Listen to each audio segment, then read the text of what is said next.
بسم اللہ الرحمن الرحیم۔ کفن چور کا واقعہ۔ حضرت سیدنا ابو اسحاق رحمۃ اللہ علیہ فرماتے ہیں کہ ایک شخص ہماری محفل میں آیا کرتا تھا مگر اس کا آدھا چہرہ ہمیشہ چھپا رہتا تھا۔ ایک مرتبہ میں نے اس سے پوچھا کہ تم اپنا آدھا چہرہ چھپائے رکھتے ہو، آخر اس کے پیچھے کی کیا وجہ ہے؟ مجھے اس راز سے آگاہ کرو۔ اس نے کہا کہ اگر آپ اجازت دیتے ہیں تو میں اپنا معاملہ بتاتا ہوں۔ میں نے کہا کہ بتاؤ اصل معاملہ کیا ہے؟ اجازت ملنے پر اس شخص نے اپنی عبرت داستان کچھ اس طرح سنائی کہ میں کفن چور تھا۔ میں نے کئی قبروں سے کفن چرائے۔ جب بھی کسی نئی قبر کے متعلق معلوم ہوتا تو فوراً وہاں پہنچ کر کفن چرا لاتا۔ ایک مرتبہ ایک عورت کا انتقال ہو گیا۔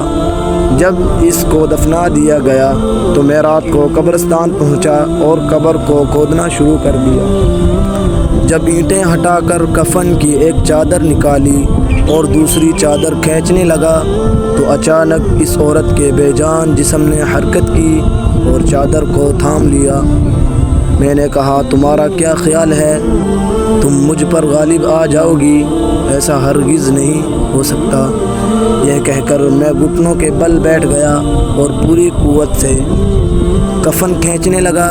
یکایک اس عورت نے ایک زوردار تھپڑ میرے منہ پر مارا جس کی درد کی شدت سے میں بے قرار ہو گیا اور میرے چہرے پر بہت زیادہ جلن ہونے لگی۔ یہ کہہ کر اس کفن چور نے اپنے چہرے سے کپڑا ہٹایا تو اس کے گال پر انگلیوں کے نشان بالکل واضح تھے۔ میں نے کہا کہ اچھا پھر کیا ہوا؟ اس نے کہا پھر میں نے چادر واپس اس عورت پر ڈال دی اور جلدی جلدی قبر پر مٹی ڈال کر برابر کر دیا اور پختہ ارادہ کر لیا کہ جب تک زندہ رہوں گا کبھی بھی کفن نہیں چراؤں گا۔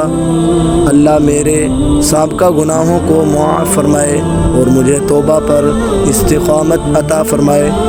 حضرت سیدنا ابو اسحاق رحمۃ اللہ علیہ فرماتے ہیں کہ اس کفن چور کا سارا واقعہ لکھ کر میں نے حضرت سیدنا ابو عزیز رحمۃ اللہ علیہ کی طرف روانہ کیا۔